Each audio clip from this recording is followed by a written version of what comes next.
My name is Tatjana, I'm the host of Creative Mornings here in Munich, and I couldn't be more excited to see you guys here. It's a beautiful Friday morning, the weekend is about to start, and we are about to have a really great creative session. Before we even dive into the topic, I would just like to do a quick hands up with who has never been to Creative Mornings before. So for whom is this the first time? Nice! Welcome, and all the rest, so guys who have been here before, welcome back. We're so happy to see the community growing and more people coming to our events.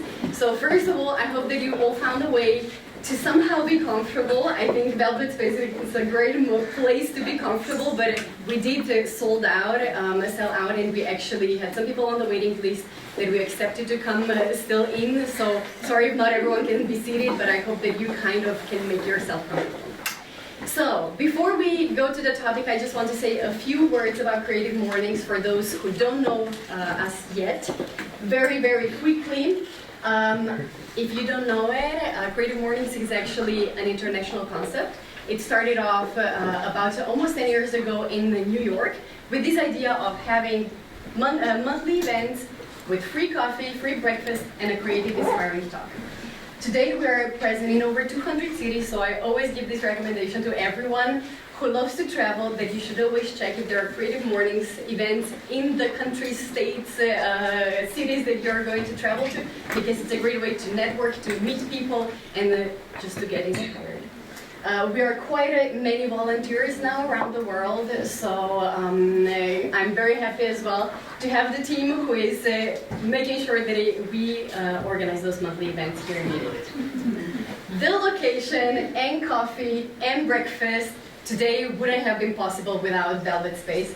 And I need to say how grateful I am that they opened the door to us, that they made sure that everything is running in the best of way, that they provided such a great breakfast. So I want to invite Lara to say a few, and Juliana as well, both of you, so that you ladies tell us a little bit more about this great place, and so that we know where, how an amazing place it is. Please. Yeah, thank you. Good morning also from our side. We are very happy to see so many new and also familiar faces, and I think it's never been that crowded in here, so I'm very happy you guys all somehow find a spot to sit or stand. And yeah, we were actually very excited when we heard that today's topic was roots, because we can totally relate to it both in our personal lives as well as in the concept of Velvet Space. Both of us don't have our original roots in Munich, but Lara originally grew up in Barcelona and I grew up in Düsseldorf. So we know the feeling of new arrivals and settling in, and maybe dealing with bigger or smaller cultural differences. But we also know that as soon as you find someone or something you can totally identify with, it makes the start a lot easier. And yeah, starting somewhere in something new can be of course very challenging and also overwhelming at first sight, but once you've achieved it, it can make you very proud and happy. And that's somehow how the story of Velvet Space started. We also like to call it our little urban oasis. It's a co-working and event location, and we just started last summer. And the idea behind our concept is to deliver a personal and living room atmosphere that is shaped by hospitality and attention to detail and individual design. And maybe some people call it even hygge, like you hear nowadays quite often. Yeah, because we really always try our best to create this coziness and warmth in here. And yeah, we always and constantly try to bring people together who honestly would like to exchange ideas, who are interested in meeting like-minded people. And we think that especially in a society like ours today, which is shaped by trends like urbanization, digitalization and stuff, things like a personal touch and social interaction definitely come too short, and that's why we wanted to do it a little bit differently. As you can hear from Juliana's work, to us the community aspect is really important. That's why we organize events, workshops, and also meetups. So, regarding making our members feel at home, we always try to approach them and see what are their personal needs. So that's why we would say that Velvet Space relies on the pillars of flexibility and also custom solutions. We're always open to new partnerships, so you have any idea to do an event or something, you can just approach us. We did like a pop-up store, design pop-up store with some of our members in the Christmas season, which we would like to do again. And we also did we started a workshop series of self-development with one of our other members. But we're you don't have to be a member to do an event with us, and also we also rent out our meeting room to external companies. And right now we have a team office available. So if any of you, any startup or company is looking for a team office. And apart from that, I would like to say thank you to, exactly. So because the topic today is roots, the breakfast is from 4 or 5 different countries, and I would like to say thank you at this point to Bella and Bona, who provided the Italian part of the breakfast, and of course to the whole team.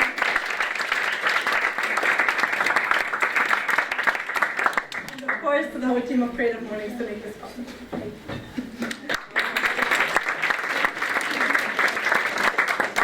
I also, so if anyone is interested, if you use the bathroom at any point, there is also a program of February events that are going to take place here, so feel free to have a look, or to even follow Velvet Space on social networks. Come here because there are great things happening at this location. I also want to say a big thank you to our videographers, to our photographers. So Spinning Wheel Production, there is as well One Wave Studio that I'm so sorry that we couldn't, that we forgot to include on the slide, but Spinning Wheel as well, One Wave Studio as well. And then today Florian is taking photos, so we're very happy to spread the word as well through social networks. So in case you guys want to tweet, or if that's still a thing, or Instagram, or spread the word anyways. We're always trying to spread the word about our events, and what a better way to do it than with a nice photo of a great breakfast and coffee and the location and the speaker and everything that comes with it. So now also the final thing, we also have global sponsors, MailChimp and WordPress. They're supporting us with signing up, with sending you out newsletters. In case you're not subscribed to our newsletters yet, please do check it out on our webpage, because this is the way how we release tickets. A lot of you have been writing us that when you get to know about the event, the ticket release on social networks, the events are already sold out, so do subscribe to the newsletter to be the first ones to know when the tickets are available. Last but not least, big, huge thanks to the team. They're always making sure to welcome you in the nice way, to create those beautiful events for the community. We're always looking for photographers and videographers in case you know anyone who could give us a hand there.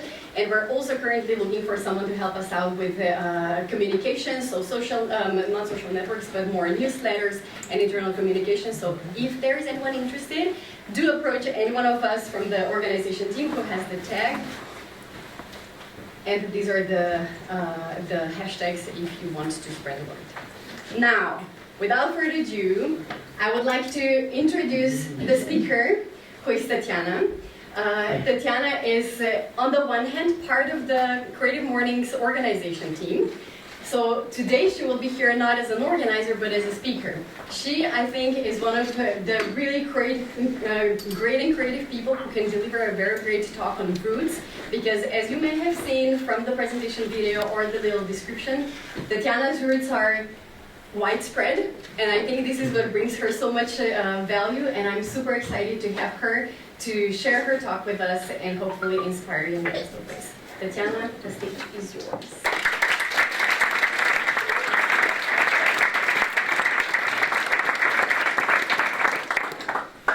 Can I ask, who of you is originally from Munich? Okay, that's not so many. I had a look at the world map here, and I see a lot of places have been marked. A lot of places of home, I believe. But what is home, and what do we define as home? And is home necessarily the place where we were born and raised, or is it the place where we're currently living? Or is it maybe something else? So in my case, I considered it always difficult to answer that question when somebody asked me, where is home for you? So why is that? And what does belonging mean? So to some of us, it can mean belonging to a family. In my case, I was born in Frankfurt to Serbian parents. My parents came in 1969 to Germany. And my mom just celebrated her 51st anniversary here in Germany. She arrived on the 14th of January here. And my dad, just a few weeks later, and my mom waited for him at the train station. On 6th of February, he arrived. So just to clarify the term guest workers were labor workers that have been recruited by German government. So they came between the 1950s and the 1970s to Germany. There have been made several labor agreements with countries such as Italy, we're one of the first ones, Greece, Turkey, Morocco, and former Yugoslavia, my parents' home. But what distinguishes actually a guest worker from an immigrant? It lies in two words: expected repatriation. So guest workers were expected that they will go back one day. So people came here, they believed they will just be here for a few years, make some good money, and then return to their home countries. And that expected repatriation story was also an ongoing topic in my family. There were numerous occasions where my parents said like, oh, you know, one day we'll go back, or yeah, we do have plans set, like next year, just wait, we'll tell you when everything is ready. And as you can imagine, like when you move to one place or when you are in one place, you're kind of setting your base, right? Like you're making friends. I went to school, I had piano lessons, forgot everything about it now. And I kind of like knew always in the back of my mind that one day that journey in Germany might end sooner or later. And I struggled to develop a sense of belongingness here. I mean, when I entered a classroom, people didn't look at me and said, she's different. And I don't mean that in a snobby way. I just mean people didn't look at me and say, she's a foreigner, she's a child of guest workers. But at home, I spoke a different language. I had another cultural background. And in school, actually, we were prepared to go back because German government provided us with language courses so that reintegration in our parents' home country would be easy for us. And then I always compared myself like with the Germans, that they have the rights here. And when I reached adolescent phase, it was particularly visible. And I became rebellious. So my friends were going out, and they could go out and party until 9 p.m. And they had boyfriends at this age of 13. And I was like, I think I should talk to my parents about this. And so I stood in front of my parents and I said, you know what? Like all my girlfriends, they have boyfriends and they can go out, and I have to be home at 6. And they're like, you can't have a boyfriend at 13. You can forget about that. And they said, you're not German, you're Serbian. Like you don't have the same rights. I might be laughing about it today and looking at it completely different, but back in those days, I was like furious. I was like, what the hell? And then there was this other thing. Like back in those days, I had a Serbian passport. And that Serbian passport was so important to me. It was like a piece of me. And I thought like, well, that's the place where I belong to. And when I opened it up, it stated, also my time is coming to an end in Germany. Because I was just having limited residency in Germany. Even though my parents had indefinite residency in Germany, I always had to renew my residency every 1 or 2 years until the age of 16. And I thought like, well, you know, signs are clear, like my place isn't here. And you know, whenever I went to Belgrade, to my parents' hometown, I thought like, well, it's great, I'm always having a good time here, it's wonderful, and it's probably the place where I belong to. And then another confusion popped up, and people looked at me and said, oh, there she is, the German. And I was like, excuse me? And they're like, well, you look German. I mean, you're blonde, you're blue-eyed, and oh, that Nordic skin you have, like, yeah, you're German. And actually, you behave like a German. And I was like, wait a second. I have a Serbian passport, guys. I'm one of you. So why are you treating me different? I'm going to be here anytime soon. Eventually, that time or that day never came. We stayed. And for me, I struggled to develop either belongingness here in Germany, and also I didn't belong really to Serbia. But some of you might ask yourself right now, why are we talking about this? And why should I care where she feels at home, where she doesn't feel at home? I'm asking you, where do you feel home? And how do you know where home is? I think home matters. We all want to have this place in this world where we know we belong to, a place where we can go back to. And that sense of like belongingness and what it feels and how it feels to be rootless is something that we're going to be talking about. Because it matters to me, and it matters to many kids out there who have this cross-cultural background. And this is what I am. I am a cross-cultural kid, now an adult, yeah. But what are cross-cultural kids? Cross-cultural kids are children who have experienced 2 or more cultural backgrounds in the first 18 years of life in a meaningful way. And when I say in a meaningful way, it applies not only, it probably doesn't apply to kids who went on a vacation and came back. They probably won't fit the bill. But children who fit the bill are international adoptees, children of refugees, children of asylum seekers, nomadic children, which would be children of diplomats, for instance, and of course children of immigrants, just like myself. And just recently, I met a friend for dinner, and we went to this Spanish restaurant, and she's a friend that I know from uni. Her name is Pia. And Pia is one of these people who's always traveling. She's always exploring the world. She went, her background is she's German, half Argentinian. She was raised by her single mom, and her dad was living in Argentina. And she's always going on travels, sometimes long-term, like she went to South America, been there for a year, and then she went to New Zealand and was there also for a year for work and travel. But she says, I always come back home. And home is the place where my mom raised me. I'll always come back to it. And she brought 2 other friends with her. And one of these friends was Marta. Marta is of German Uruguayan descent. She was born in Colombia, and at the age of 1, she relocated to Uruguay, and she stayed there until she was 13 years of age. And at 13, she relocated to Kenya and stayed there until she was 20. And at 20, she came to Germany to pursue her studies here. So she's one of these classic nomadic children. And then there's Julia.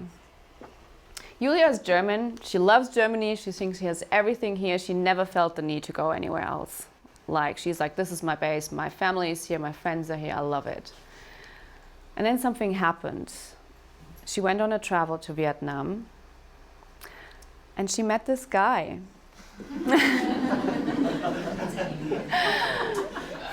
And she fell in love with this Israeli guy. And after a time of long-distance relationship, both thought, it's time that we come together. And so she packed her things and moved to Israel, where she's been living now for 2 years. And when you ask her where home is, she says, it's here and I want to come back.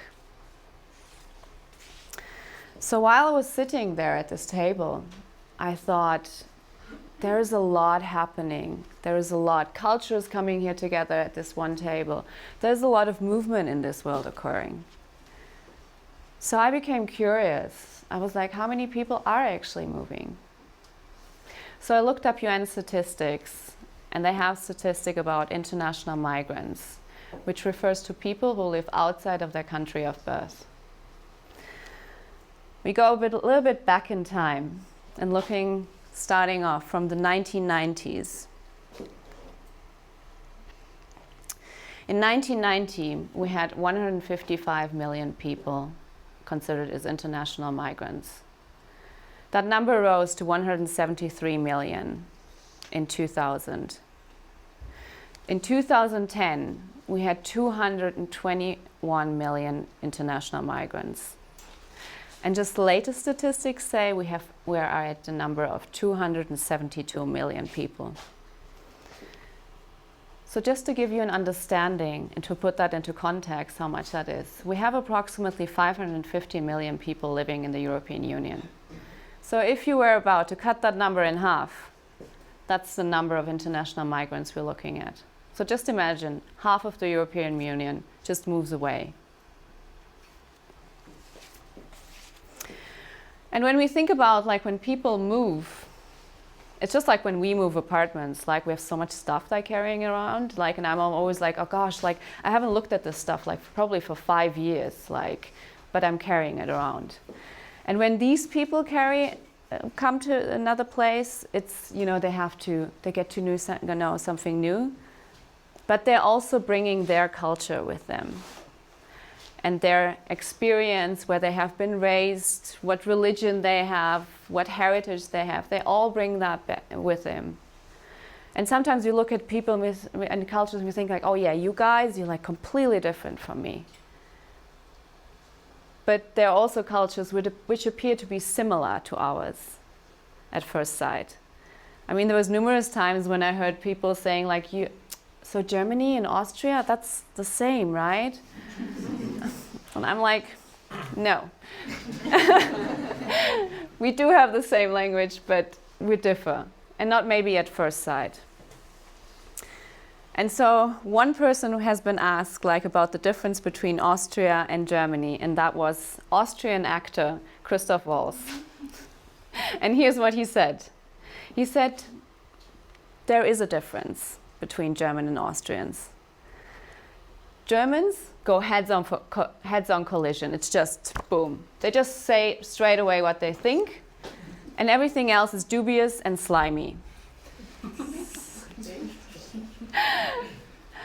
He said Austrians tend to make their lives a bit easier. Firstly, they're very polite. And second, they don't mean it.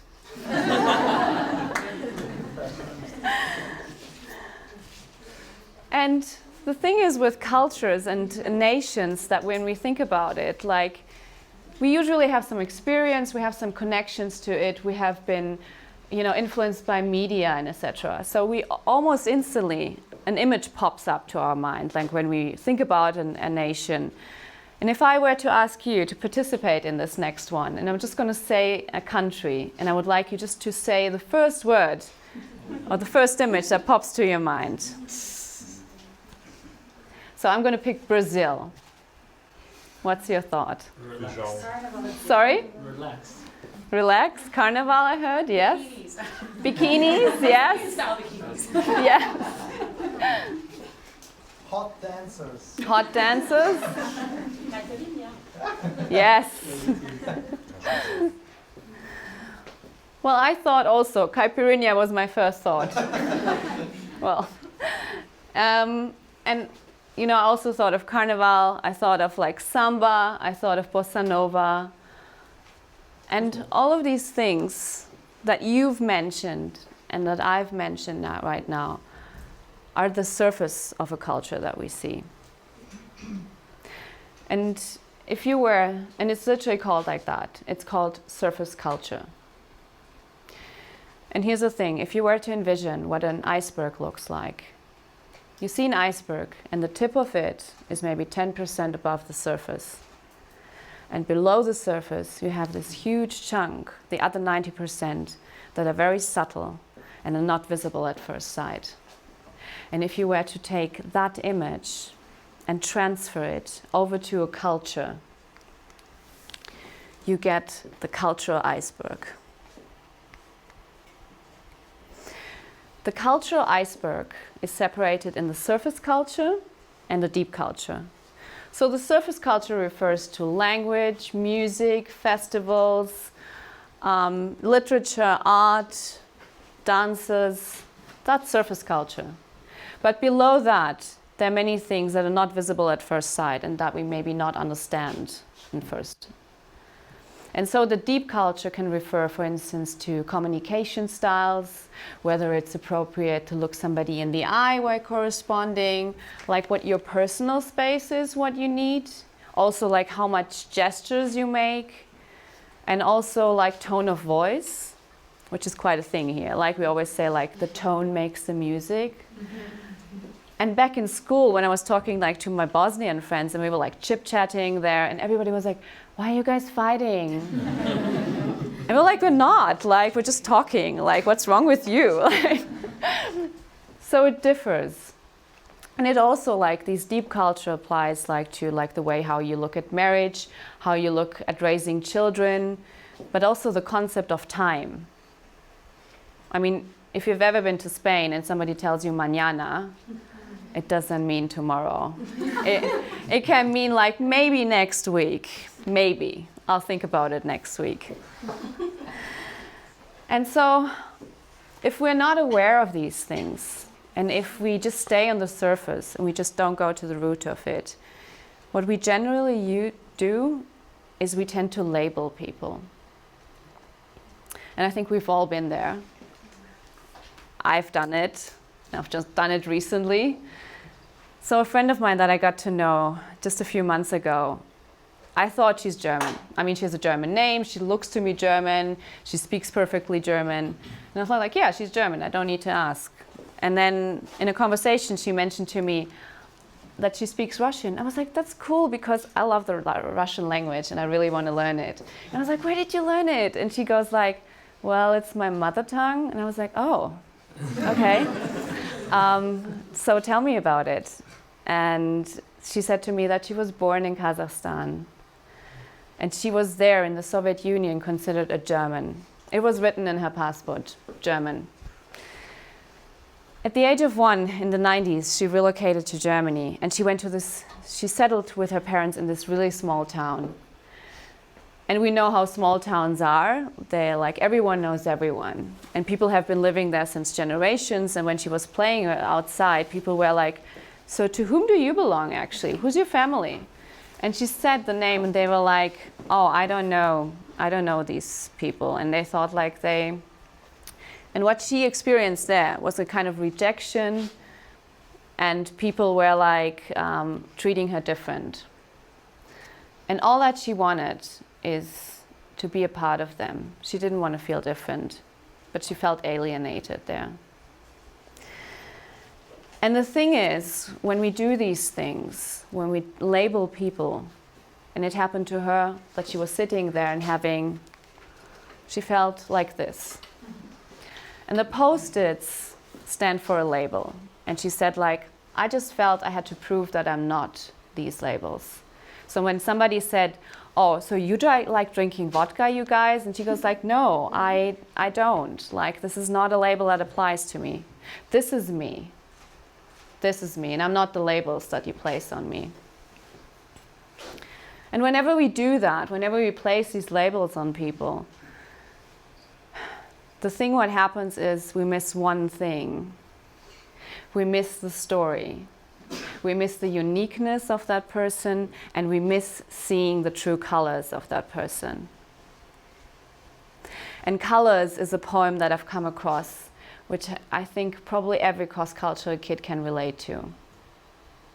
And I would like to recite a small portion out of it to you.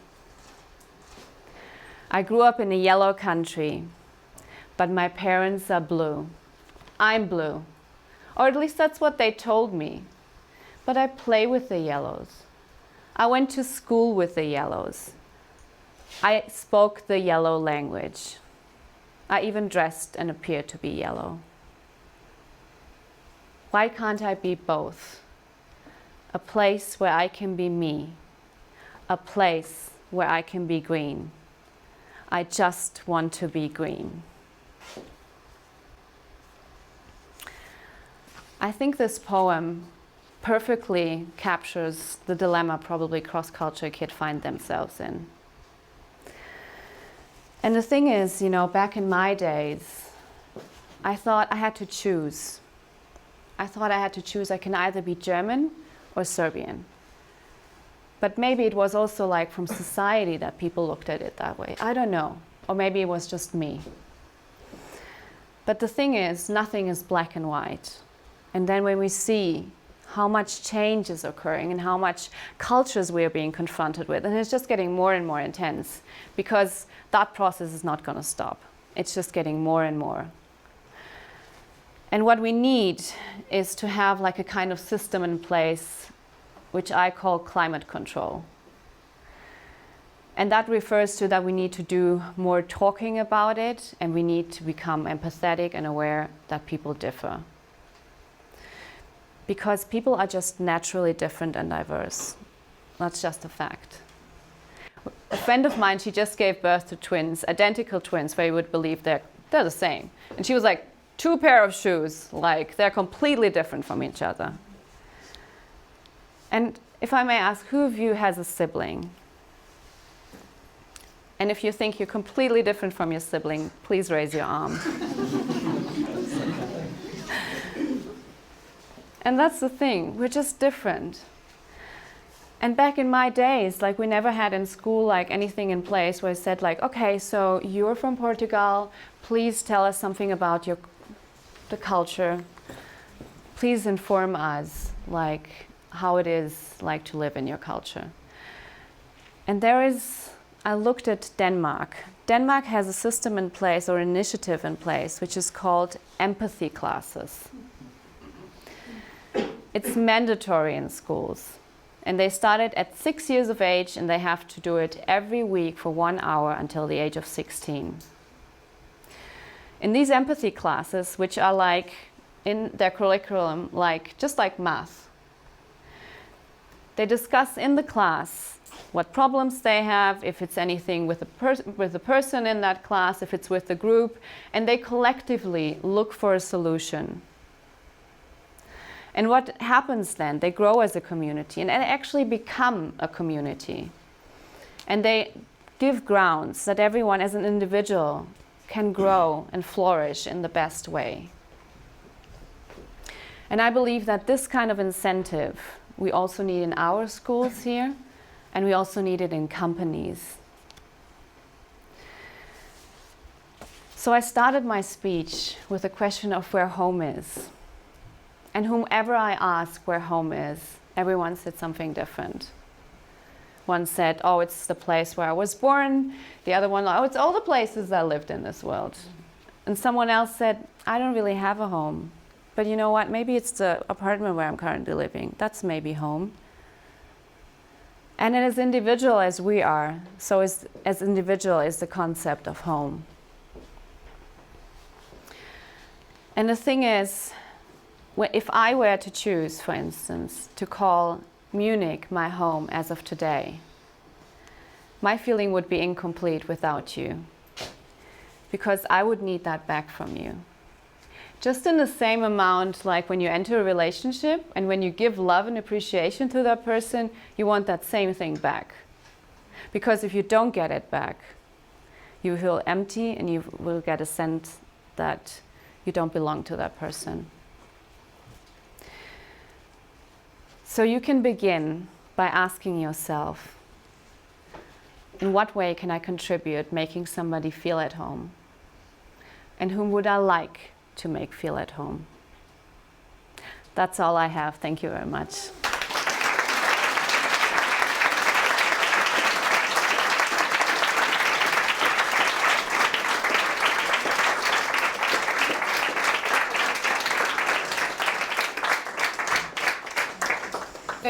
much, Tatjana. Thank for you. sharing your story, for opening up this discussion. I think everyone can do a little bit of thinking, and then as well, yeah, seeing how what you have described can be linked to companies, can be linked to the way we travel, the way we live, the way we communicate with each other. So thank you so much. I would like to open the floor to questions. So if you have any kind of questions or remarks, or please feel free to raise your hand. So where do you feel at home now?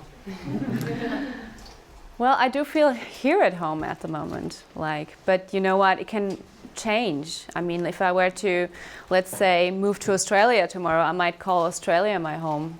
So I think we all need that kind of flexibility, and nothing is static in life. And so we can choose it.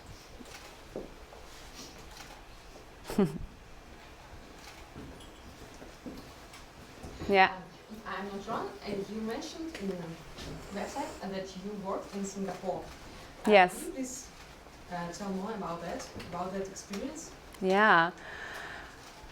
Singapore, I've been living there for almost 4 years, and it was a complete different experience. I mean, I jumped into the cold water. I was never before in Singapore, and I was taking that opportunity. I was like, cool, I'm just going to live in a tropical country, and I'm going to go there.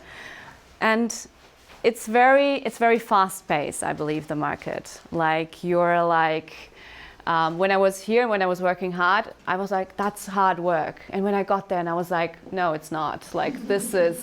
Everything is super fast. And but the great thing is you really get to know really quickly people. You do a lot of networking. When I was working back then in public relations. And when I was working public relations here, I've probably never met a journalist in person. And there it was oh yeah, you meet a journalist in person, you take them for dinner, for lunch. If I were to call the journalist here and tell him hey, let's go for lunch, he would be like, are you nuts? I don't have time for you. But there it is this is how you get media coverage, and you have to establish that kind of relationships. And I've also been exposed to many cultures there. Many people, it's kind of like a harbor. Many people come from all over the world. And so when people ask me yeah, your accent or English accent, I can't really define it. And I was like, it's messed up completely, because everyone had their share. It was Australians and Americans. And so yeah, it's been a wonderful experience in total. Thank you for asking. Yeah. Sorry again. If you mentioned the Spanish way to say it, mañana. Yes. Right? Would you use it if you have a Spanish colleague and he's not meaning really mañana, tomorrow? So would you anticipate and really talk to them differently, or is it for you an obstacle? Yeah. A cultural obstacle, Well, I think now that I have the awareness, that I know that mañana is probably something different to them, I would probably say but really, tomorrow. But if you don't have it, and I've experienced many people told me I told him tomorrow, and he just didn't pop up, and I was like, yeah, that's the thing. But once you know that, and once you know the cultural differences, you can just emphasize and tell people okay, are we on the same page when we are talking, or are we talking about two different things? Yeah. Thank you very much for the very moving and sparkling talk. Thank you. I heard once that so the question about truth is very inspiring, also opening the mind, but also it's not very tangible. So once I heard a question to ask ourselves to be able to answer that question, and this question is, if things in my life would go wrong, where would I take off and go where? And for me right away, I'm going back home in Morocco, for example. Yeah. What do you think about this kind of thought? What do you think? Can you repeat the question? In what sense? Yeah, so the question to ask ourselves is, if things go wrong in my life, yeah, I would go somewhere. The place I would go to is my real core home. Yeah. And for people like you, maybe most of us that have been lived and yeah, can relate to so many different places, yeah, maybe that's a tangible one. It is. I mean, like I have emotional ties to all the places that I've lived, and they're kind of like all of my have a piece in my heart. And when I was younger, and when I had like this play, like where I didn't feel belonging, like either to Serbia or Germany, I was like, whenever I felt bad or I felt something is going wrong in my life, I packed my things and went to Belgrade. There you go. And then I had a crazy time there. I was like partying, and I thought like, yeah, everything is great. And then I returned back, and my problems were still here. So I think there is no rule of thumb. Like, I mean, you can go back to the place where you want or where you belong to, where you feel to belong to, but you can also say, I'm going to go somewhere else. Questions over the back? What do you think? Is that like if someone grew up with different culture, and for example, you've been to Singapore, and then you switch not only the language, you also switch the mentality. Is that true? You do change, I believe.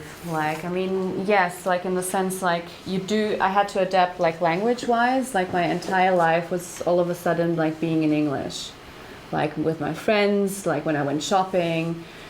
But it's also like, you kind of like adapt to the lifestyle there, and you have to adapt to the people there. So you can't just go and say like, oh, I'm like this, and you have to just adapt to me. So you have to adapt. And you can only do that like by listening and observing and just taking your time just to find yourself in.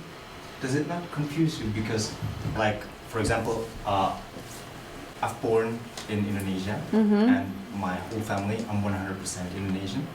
And I experience when I go back to Indonesia, then people, they look at me, they're like, your name is Indonesian, you look like Indonesian, but somehow you're weird. Yeah, they're really experienced. And the same goes here in Munich too. So for some, like I know that here in Germany, the people are not so, I don't mean it to everyone, but for example, not for everyone, but just to all of you. In Indonesian, we're touchy people, right? If we like someone, and it's not because we're into men or something, but we're like, hey, how you doing, dude? Even something like that. And here the mentality is very different, because if you're going to somewhere, to a bar, and talk to a stranger and have this like close conversation, he's like, oh man, I'm not into you. And like, does it not confuse you? Because sometimes it's like, I've been there and I've been somewhere and talking to different peoples, and then like, okay, sometimes I'm confused. What mentality should I adopt right now? So. I know. I mean, I have actually the same thing. Like in Serbia, we're very touchy people. We're like instantly like this, and when somebody comes to our home, we're like, oh, food, and we stuff people with food, and they're like, oh gosh, like I can't. And in Singapore, it was the opposite. Like you don't do touching. Like you enter a train and you're like this. And I kind of adapted to it so much that when a woman a few years later, she was like on the train and she was like touching me, and she got really close and I was like, excuse me, like, and it was like weird to me, but I kind of like, it's just the culture, and I think you in the place where you are, of course you can bring in your own spice. You're not becoming the person, but you have in a sense to adapt. But you don't have to completely just take off everything that you learned or that you think it's you, because that's your very own uniqueness and your spice that you're bringing in, and you don't need to put that away. There is no need to. And I think people, like in your surrounding, like, and if you go and touch them, they'll be like, yeah, that's my friend, and that's what he does, and it's great. There is another question in the back. Raphael? You told us about going to Singapore, and you've never been there. It was like in the cold water. So from your perspective, what's the best way to fit in a new foreign culture? If you have no idea. Yeah. Well, I think in my case, it was, I mean, I jumped in and I educated myself like by reading about it, I watched like videos about it, and I thought like I'm equipped, I know how it is. But and when I arrived there, I thought it's like very European. I thought it's like, no, there's no big difference. But I think you should speak a lot to people from there, and you should just take your time. And it's more about listening and less talking, I think, in the beginning, and just really getting a sense like how that culture takes, and what's the best way to prepare is like a lot of reading, a lot of like educating yourself, and the best way is basically if you have the opportunity to go there beforehand, because when we are in one place, we go there and we're like, oh yeah, this feels good, like I would like to be here. And I think there are many ways. I mean, there are many ways to Rome. There are many ways of like getting to know a culture. It's just like when you learn a language, right? I mean, when you learn a language, you're not learning only grammar, you're not only learning pronunciation, but you're also like trying to adapt, like how do these people speak? And that also applies when you relocate somewhere else. Like you need to observe closely what is appropriate. There was one question here, and then we will take another one there, and then we will again take those two questions, and then Tatjana will still hang out a little bit longer, so if you want to talk to her, there will be chances as well. So, the question in the back? I just wanted to know, like, how or when did it come to your mind to do a speech like this? Like, when did you say to yourself, well, that could be interesting for a lot of other people? What was the moment, or when did you come to this decision?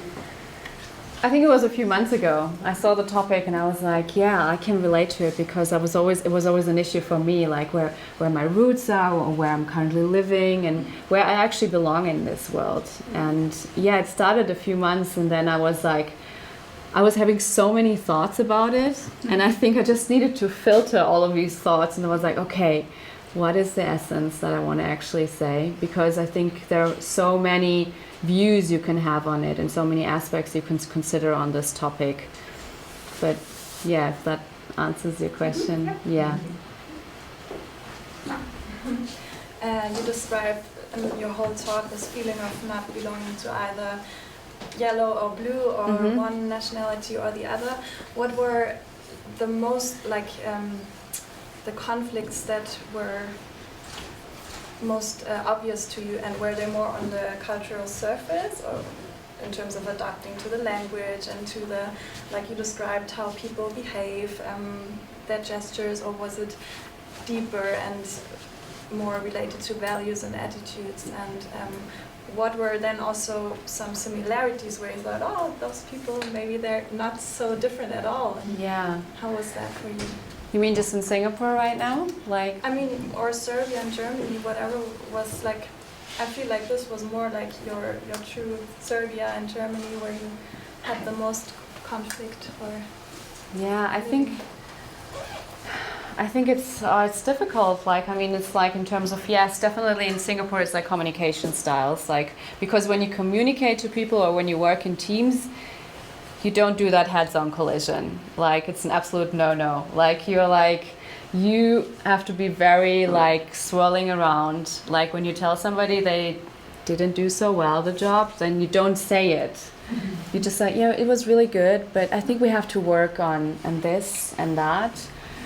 And so it's a very subtle feedback that you give. And it's like, it's a lot with communication styles, and it's a lot how they view also life. I mean, when I was there, and I'm not married, but when people started like, are you married? And I said, no.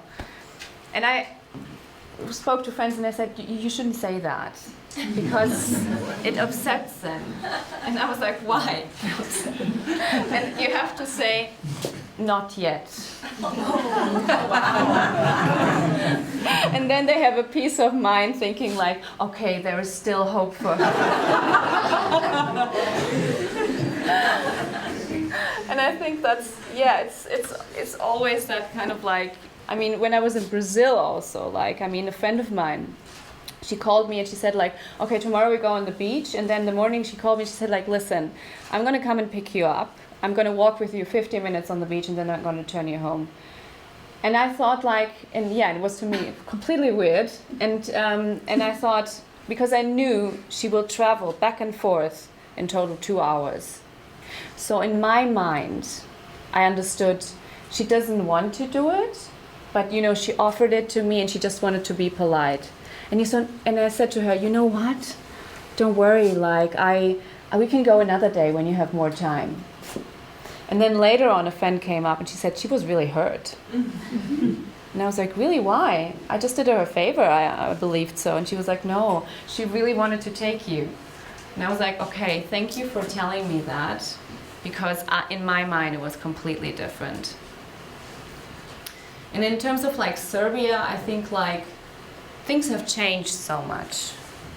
And I kind of like the sense or the kind of like expectations that maybe people had back in those days are not there anymore. I mean, like we still have like this huge sense of family and familiarity, and it's an important factor for us, and we're very welcoming, like when we have guests and everything. But I kind of like try to pick from whatever is, I think, like best for me, and which helps me to become the best version of myself. Thank you so much.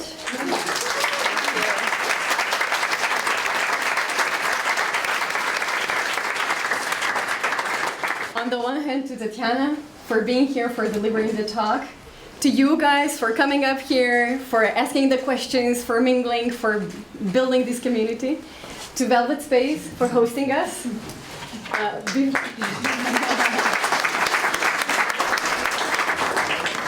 And then before we go, so I would still invite you after we are done with the official part to still hang out here. There's still a lot of beautiful food there, so do feel free to still hang out a little bit or talk to Tatjana, who will hang out a little bit as well. I have 2 announcements to make. First one is that if you have seen it in the newsletter, we are doing the book swap. So basically, we invited anyone who wants to participate to bring their books. They could leave here and swap for another book. So since the space was limited, that was a little kind of part, the book swap. I have seen some books there in case you brought yours, but I didn't see where the space is to put it. Feel free to put it there and then exchange it. In case you love the idea but haven't seen it this time or something, do pay attention next time in our newsletters or on social networks, because we thought this was very well accepted the last time we did it for the first time, and we would like to keep going, so it's also the way of maybe encouraging each other to read a bit more. So book swap is the first thing, and then the second thing very quickly, since we're a creative community, we thought it was very inspiring for us to also offer you something extra when it comes to creative activities in Munich. And some of you may know Forward Festival that is coming up in about, I think, 6 weeks, so beginning of March. And we partnered up with them, and we are going to offer people from Creative Mornings community a 15% discount for the Forward Festival tickets. So do sign up to our newsletters if you're not signed up yet, because we will release more information there. But basically, if you want to attend Forward Festival, you can use the promotion code CreativeMornings, all together with an S at the end, and this way you will get a 15% discount and can participate in a great creative festival. This is all from my side. Thank you very much for being here. Please enjoy this space a little bit longer, and hopefully see you in February for a next session on Invest. So stay tuned and have a great Friday.